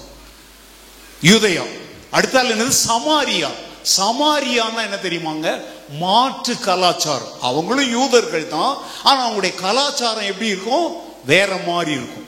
இவங்களும் அவங்களும் ஒருத்தர் ஊருக்குள்ள ஒருத்தர் போக மாட்டாங்க, ஒருத்தர் தண்ணி வாங்கி குடிக்க மாட்டாங்க. இப்ப நம்ம பக்கத்துல எப்படி இருக்கிறாங்களா, வேற லம்பானி இருப்பாங்க, வேற ஏதோ பாஷை பேசுறவங்க இருப்பாங்க, மாற்று கலாச்சாரம் உள்ள மக்கள். அப்ப ஆண்டவர் சொல்றார், ஊர்ல சாட்சியாரு, அக்கம் பக்கத்துல சாட்சியாரு, உன்னை முன்பின் பார்த்ததே இல்ல, அவன் பாஷை வேற, அவன் நடை உடை வேற, அவன் கலாச்சாரம் வேற, அவங்கிட்டையும் போய் என்னை குறித்து சாட்சி கொடு அப்படின்றார்.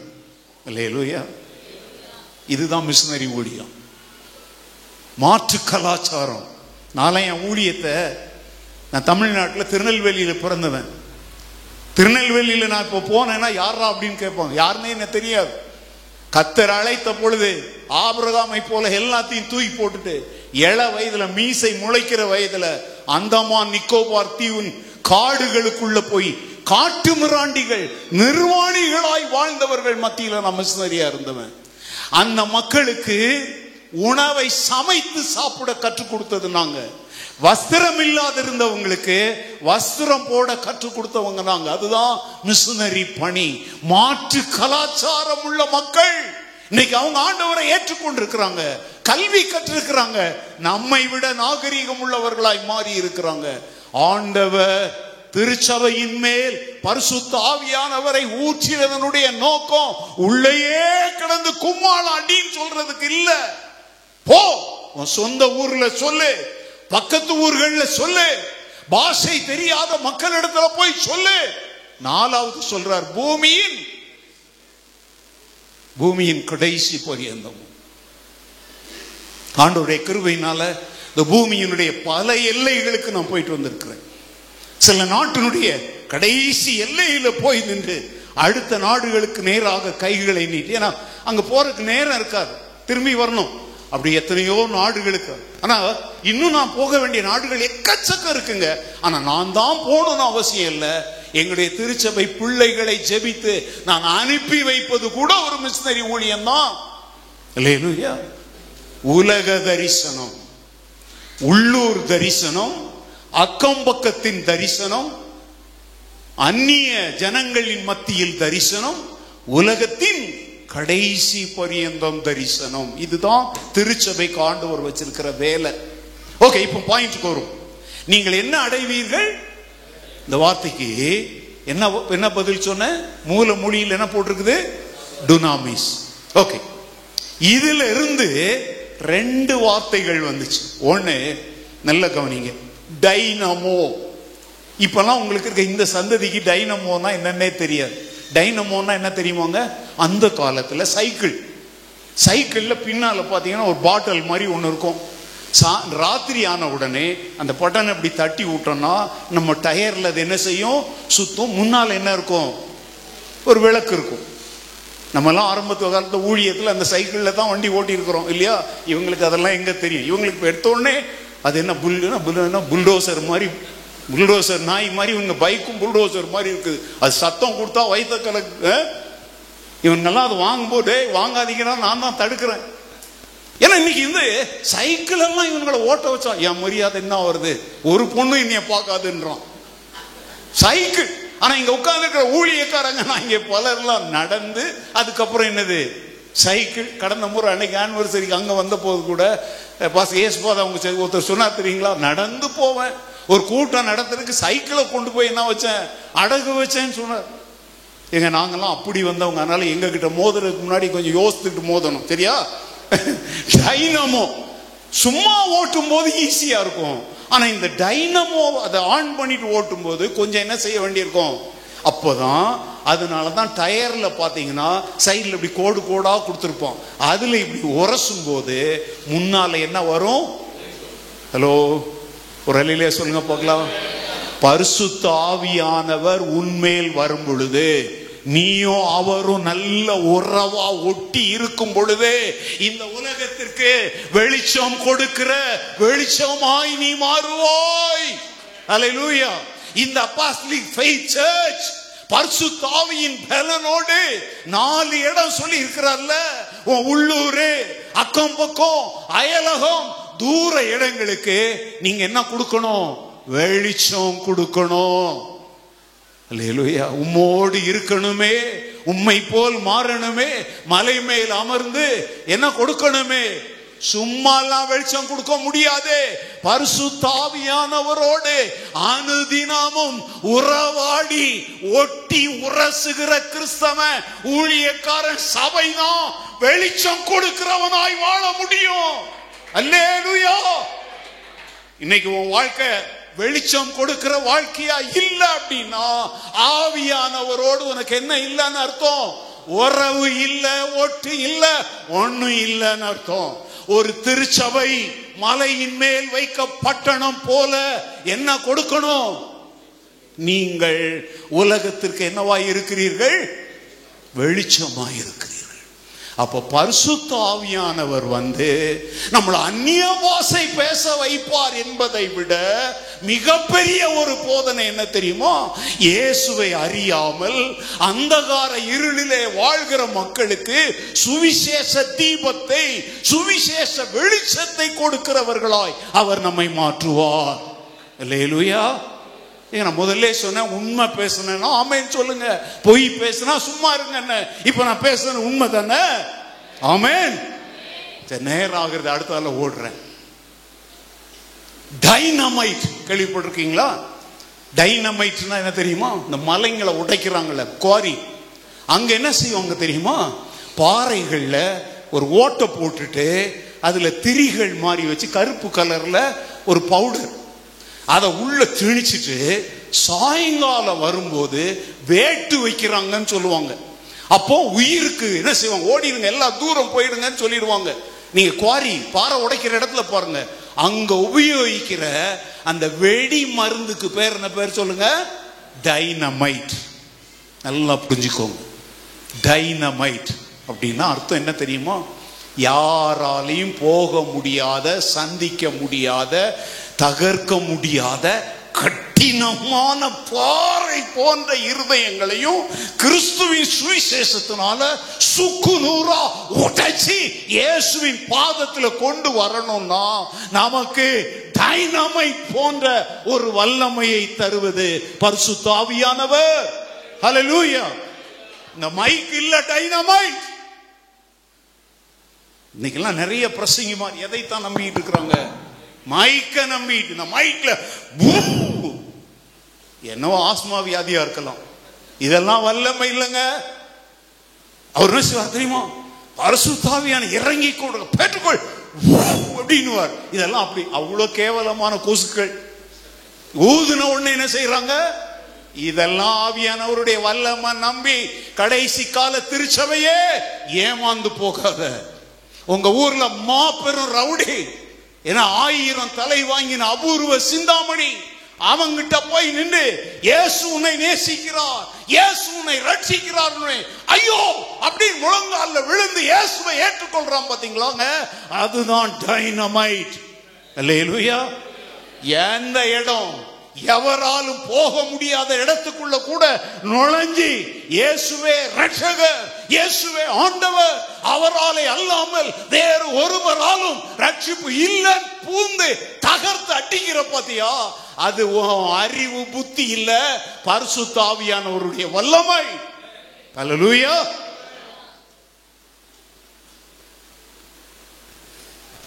எண்ணூர் கிராஸ்னு ஒரு இடம் இருக்கு. அந்த காலத்தில் அது நான் வந்த காலத்தில் அங்கே ஒன்றும் கிடையாது. அங்கே ஒரு ஓட்டு வீடு, இங்கே ஒரு அப்படி இருக்கும். ஒரு நாள் மதியானம் நான் சைக்கிளில் போயிட்டுருக்கிறேன். கிருஷ்ணமூர்த்தின்னு சொல்லி ஒரு மிலிட்ரி மேன் மாதிரி இருந்தார், ஒரு பெரிய ஆள். அவர் பால் விற்கிறவர், 2 பக்கத்துலையும் பெரிய பால் கேன் கட்டியிருப்பார்.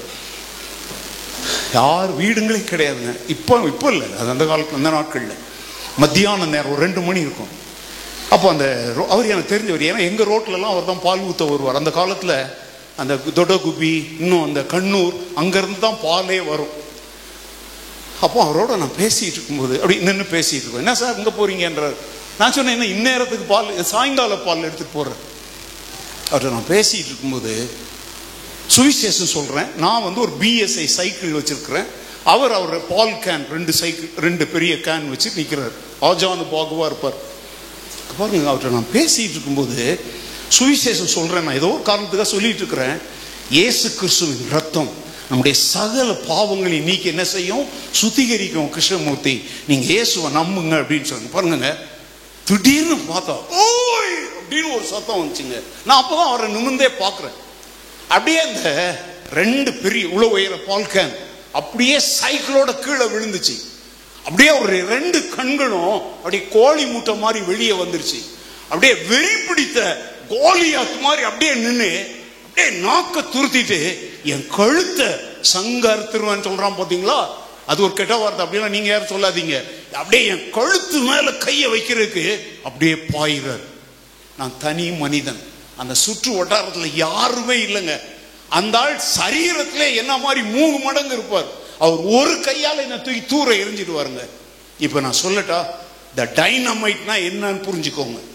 அவருடைய பால் கேன் சைக்கிள் அப்படியே விழுந்துருச்சு. நான் பிஎஸ்ஐ சைக்கிள் அதை ஸ்டாண்ட் போட்டேன். அப்படியே என்ன பண்ணார் தெரியுமாங்க? இப்படி உட்கார்ந்துட்டு சிங்கம் வேட்டையாடுறதுக்கு இறையின் மேல பாயும் தெரியுமா, இப்படி அப்படி நாக்க வச்சு கண்ணு 2 வெளியே இருக்குது. அந்த காட்சியை இன்னைக்கு ராத்திரி போகும்போது பயந்துடாதீங்க யாரும். அப்படியே ரத்த கலர்ல இருக்குது. அப்படியே என் மேல பாய்ந்து கழுத்தை கடிக்கிறதுக்கு அவர் பாயிறாரு. உடனே நான் என்ன சொன்ன தெரியுமா? இயேசு கிறிஸ்துவின் நாமத்தினால உனக்கு நான் கட்டளை இடுகிறேன், அப்படியே இல்லை அப்படின்னு. நல்லா கவனிங்க, நடந்தது என்ன தெரியுமா? அந்த கிருஷ்ணமூர்த்தி கோலியாத் மாதிரி இருக்கிறாள், இப்படி நின்று பாய ஆரம்பிச்சார். பாத்தீங்களா, அப்படியே நிக்கிறார். நிமிரவும் முடியல, உட்காரவும் முடியல, அப்படியே நிக்கிறார். அவருடைய கண்ணு உள்ள போயிடுச்சு, நாக்கு உள்ள போயிடுச்சு. அப்படியே பலட்சியை முடிச்சு அப்படியே ஏங்க. இப்ப நான் திரும்ப கட்டளை கொடுத்தாதான் அவர் எழும்ப முடியும். ஏன்னா இயேசுவின் நாமத்தில் அப்படியே நெல்லுன்னு சொல்லி இருக்கிறேன். அவர் நவளெல்லாம் அவருக்கு இன்னும் அதிகாரம் கொடுக்கல. ஆண்டவர் சொன்னார், என் நாமத்தினால் அவனை விடுவி. உடனே சொன்னேன், கிருஷ்ணமூர்த்தி எழுமுங்க அப்படின்னு. அதுக்கப்புறம் தான் இப்படியே நின்றுட்டு இருந்தவர் எழுந்திருச்சு, என்ன சார் ஆச்சு அப்படிங்கிறார்.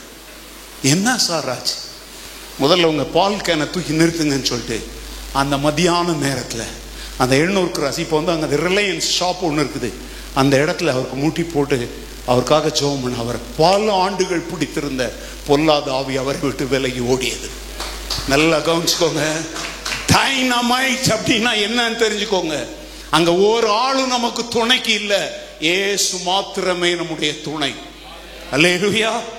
தாவீது சொல்றான், என் ஆடுகளை நான் மேய்த்து கொண்டிருந்த பொழுது ஒரு விசை சிங்கம் வந்தது, ஒரு விசை கரடி வந்தது, என் ஆடுகளை பிடிச்சிருச்சு. அவன் தனியா தானே இருந்தான். என் ஆடு அந்த சிங்கத்தின் கைக்கும் அந்த கரடியின் கைக்கும் நான் என்ன செய்தேன்? தப்புவிக்க எனக்கு உதவி செய்த ஆண்டவர் விருத்த சேதனம் இல்லாத உன் கைக்கும் என்னை தப்பு வைப்பார்னு சொல்லி கோலியாத்தை பார்த்து சின்ன தாவீது சவால் விட்டான். பாத்தீங்களா, அதுக்கு பேர் தாங்க டைனாமிக் பவர். அல்லேலூயா. இன்றைய திருச்சபைகள்ல இப்படிப்பட்ட பிள்ளைகளை நாம உருவாக்குறோமா? நம்முடைய உடன் ஊழியர்கள் டைனாமிக்கா இருக்கிறாங்களா? எங்க சேர்ச்சில் ஒரு சட்டம் போட்டு வச்சிருக்கிறேன், பேய் பிடிச்சிருக்குன்னு எனக்கெல்லாம் போன் பண்ணக்கூடாது. அந்த காலத்து திடீர்னு ராத்திரி 2 மணிக்கு பாஸ்டர் எங்க பக்கத்து வீட்டில் ஒருத்தவங்களுக்கு பேய் பிடிச்சது. சரி, இப்ப நான் என்ன செய்யணும்?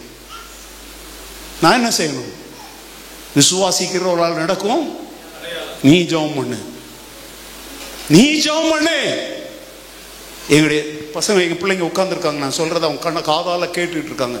நான் எல்லாம் பேய் பிடிச்சிக்கணுன்னே நாளை காலையில கூட்டிட்டு வா, நான் இப்ப இந்த ஓடி வரேன். கவனிங்க, இப்படியே திருச்சபையை நடத்திட்டு இருந்தோம்னா நம்ம திருச்சபை செத்து போயிடும். நம்ம பிள்ளைகள் எழுப்பி ஜெபிக்கட்டும், பிசாசுகள் ஓடட்டும். நான் எங்க ஊழியத்துல சொல்றேங்க, நான் ஓட்டி இருக்கிற பேய்களை விட பாஸ்ரமா ஓட்டி இருக்கிற பேய்ங்க தான் ரொம்ப அதிகம். நான் 10 பேய் ஓட்டு இருந்தேன்னா பாஸ்ரமா இப்ப படுத்த படுக்கையா கிடக்குறாங்க, எழுப்பி நடமாடுற நிலைமையில் இல்ல. ஆனா அவங்க நான் 10 பேய் ஓட்டிருந்தா அவங்க 100 பேய் ஓட்டி இருப்பாங்க. சாதாரண ஒரு பெண்ணு தாங்க. ஆனா பயிற்சி கொடுத்து நாம இன்னைக்கு அந்த டைனாமிக் பவரை நம்முடைய சபை மக்கள் பெற்றுக்கொள்ளும்படி வழி நடத்தணும். நேரம் ஆயிடுச்சு, இந்த 2ஓட விட்டுறேன். அடுத்தால் என்ன சொல்றார்? நீங்கள் எனக்கு என்னவா இருப்பீர்கள்? பைபிளை மூடிடுறேன், அப்பதான் உங்களுக்கு நம்பிக்கை வரும். என்னவா இருப்பீர்கள்? சாட்சின்னா என்ன தெரியுமா? பாஸ்டர், உங்க சர்ச்சில் நான் ஒரு சாட்சி சொல்லணும். என்ன சாட்சி? எங்க சபை இப்போ எங்க சர்ச்சுக்கெல்லாம் வந்தீங்கன்னா இந்த சாட்சி நேரம்னு ஒன்று கிடையாது. நீங்க வச்சிருந்தீங்கன்னா நீங்க வச்சுக்கோங்க, நான் உங்களை குறை சொல்ல வரல. ஆனா நிறைய சபைகள்ல நான் பார்க்கிறேன், இந்த சாட்சி நேரங்கிறது என்ன தெரியுமா? சாவடிக்கிற நேரம். நான் சொல்லுவேன் தெரியுமா? போன வாரம் நான் பஸ் ஸ்டாண்டில் போய் நின்னேன்னா ஏத்தால ஒரு ஆட்டோக்காரன் வந்தானா, எப்போ இந்த கதை கேட்கறதுக்கா நாங்க வந்தோம். எங்க மாமியார் வந்தாங்களா, அவங்களுக்கு கறி வாங்க போனோன்னா ஒரு ஆட்டோக்காரன் மோத பார்த்தான். கர்த்தருடைய கிருபையினால எப்பா பெரிய சாட்சிப்பா, வானம் இடிஞ்சு கீழே விழுந்துரும். ஒரு நாள் ஒருத்தர் வந்து சொன்ன, பாஸ்டர் நான் இன்னைக்கு ஒரு சாட்சி சொல்லணும் அப்படின்னா. சரி சொல்லுங்க அப்படின்னு மைக்கை கொடுத்தா சொல்றாரு, எங்க சபையில நடந்ததை சொல்றேங்க. இப்ப இல்ல, கொஞ்ச நாளைக்கு முந்தி. ஐயோ, போன வாரத்துல பயங்கர தலைவலி, ட்ரெயின்ல போய் தலை கொடுத்துடலாமான்னு யோசித்தேன். நான் யோசித்தேன், ஏன் கொடுக்காம இங்க வந்து நீக்கி ஏன் உயிரை வாங்க? ஏங்க தலைவலிக்கெல்லாம் எவனாவது போய் ட்ரெயின்ல, இது சாட்சியாங்க? இன்னைக்கு உங்க சபையில இந்த சாட்சின்ற அதுல சிலர் எப்படி தெரியுமோ, கத்தர் எனக்கு கொடுத்த ஒரு பாடலையும் நான் என்ன பண்ணிடுறேன், பாஸ்டரை தாக்குறது, பாஸ்டர் அம்மாவை தாக்குறது. சபை எங்க சாட்சின்ற பேர்ல அவங்க என்ன அயோக்கியத்தனம் பண்ணிட்டு இருக்கான் பாத்தீங்களா? இது இல்ல சாட்சி. சாட்சினா என்னன்னு இப்ப சொல்லி தந்து நான் ஏன் சாட்சியை காப்பாத்திட்டு உட்கார்ந்துக்கிறேன். சாட்சி அப்படின்னு சொல்லப்பட்டிருக்கிற அந்த வார்த்தைக்கு மூல மொழியில போட்டிருக்கிற வார்த்தை என்ன தெரியுமா? நல்ல கவனிங்க.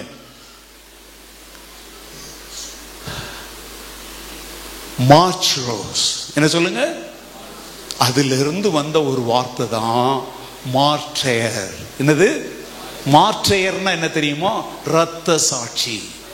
இப்ப மணிப்பூர்ல இப்போ நடந்துட்டு இருக்குங்க, தேவாலயங்களை தீக்குளுத்தி ஊழியர்களை ஐஎஸ்காரன் அவன் ஒரு பக்கம், பல நாடுகள்ல கிறிஸ்துவுக்காக தங்கள் தலைகள் துண்டிக்கப்பட்டு துடி துடிக்க கொலை செய்யப்படுகிறார்கள் தேவ ஊழியர்கள்.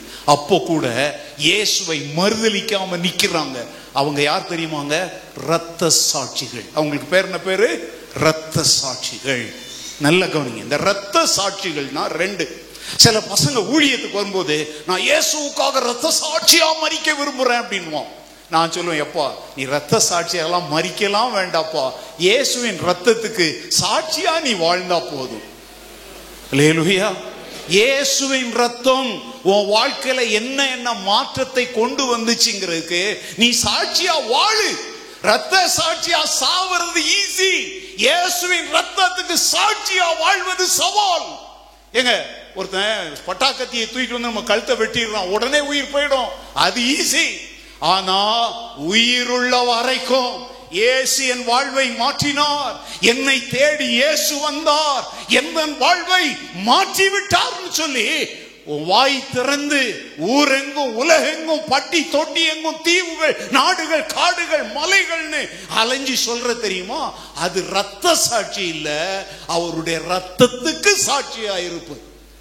அவசியப்பட்டால் ரத்த சாட்சியாய் மரிக்க வேண்டி வந்தாலும் ஸ்தேவானை போல முழங்கால் படியிட்டு பரலோகத்தை அண்ணாந்து பார்த்து, பிதாவே இந்த குற்றத்தை இவர்கள் மேல் சுமத்தாதரும் சொல்லி ஜீவனை விடுவதும் சாட்சிதான்.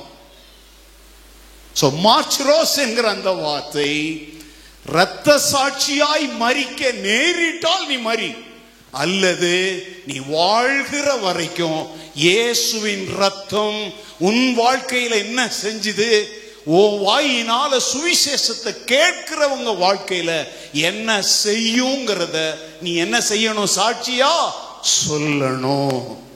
4 வார்த்தை சொல்லி தந்திருக்கிறேன். பரிசுத்த ஆவியானவர் நம்மள வரும் பொழுது நமக்குள் நடக்கிற 4 காரியங்கள். 1, டைனமோ, வெளிச்சம் கொடுக்கிறவர்களாய் நம்மை மாற்றுவார். டைனமைட், வெடிக்கப்பட முடியாத கடினமான இடங்களுக்குள்ளே நுழைஞ்சி ஆத்துமாக்களை அள்ளி கொண்டு வரும் பலன் உள்ளவர்களாய் நம்மை மாற்றுவார். இயேசுவின் ரத்தம் மனித வாழ்க்கையில என்னெல்லாம் செய்யுங்கிறத தைரியமா பேசுறதுக்கு ஆண்டவர் அதுக்கு பேர் தான் அபிஷேகம். 4, அப்படி இயேசுவை குறித்து சாட்சி கொடுக்கும் பொழுது அவருக்காக வெட்டி துண்டு துண்டாக்கப்பட்டு சாகடிக்கப்பட நேரிட்டாலும் இயேசுவை மறுதலியாமல் தைரியமாய் நின்று சந்திப்பதும் சாட்சிதான். அல்லேலூயா. இந்த சபை ஒரு வெளிச்சம் கொடுக்கிற சபையா மாறுமா? சந்திக்கவே முடியாதுன்ற மக்களை கூட இயேசுவின் அன்பினால சந்திக்கிற சபையாய் மாறுமா? இயேசுவின் ரத்தத்தின் வல்லமையை குறித்து வாயினால சாட்சி கொடுக்கிற சபையாய் இது மாறுமா? அவசியமானால் இயேசுவுக்காக ரத்தம் சிந்தி மரிக்கவும் துணிகிற சபையாய் இது மாறுமா? அப்படி மாறும் அப்படின்னா இந்த சபை பரிசுத்த ஆவியின் வல்லமையை பெற்ற சபை. இன்றைக்கு ராத்திரி நம்ம எல்லாரும் கூட்டத்தை முடிக்க போறோம். இந்த 4 அனுபவங்களையும் இந்த 20வது ஆண்டிலே எங்களுக்கு தாரும் ஆண்டவரே நம்ம ஜெபிக்கலாமா? வெளிச்சம் கொடுக்கிறவனாய், கடினமான இடங்களையும் இயேசுவுக்காய் சந்திக்கிறவனாய், இயேசுவின் ரத்தத்தின் வல்லமையை குறித்து சாட்சி கொடுக்கிறவனாய், அவசியமானால் எனக்காக இயேசு ரத்தம் சிந்தி மரித்தது போல உமக்காக ரத்தம் சிந்தி மரிக்கிற ரத்த சாட்சியாகவும் என்னை மாற்றும்னு ஜெபிக்க இங்க யாராவது இருக்கிறீங்களா? எல்லாரும் எழுந்து நிற்போம். எல்லார் கண்களை மூடுவோம். முக்கியமான ஒரு நேரத்தில் வந்திருக்கிறோம். பரிசுத்த ஆவியானவர் வரும் பொழுது அவர் என்ன தருவார், என்ன செய்வார் என்பதை இன்று இரவு நாம கேட்டோம். உன்னை வெளிச்சமாய் மாற்றுவார். பாறைகளையும் தகர்த்தெறிந்து உடைத்தெறிந்து இயேசுவுக்காக செயல்படுகிற மனிதனாய் மாற்றுவார். இயேசுவின் ரத்தத்தை குறித்து தைரியமாய் சாட்சி கொடுக்கிற பிள்ளையாய் உன்னை மாற்றுவார்.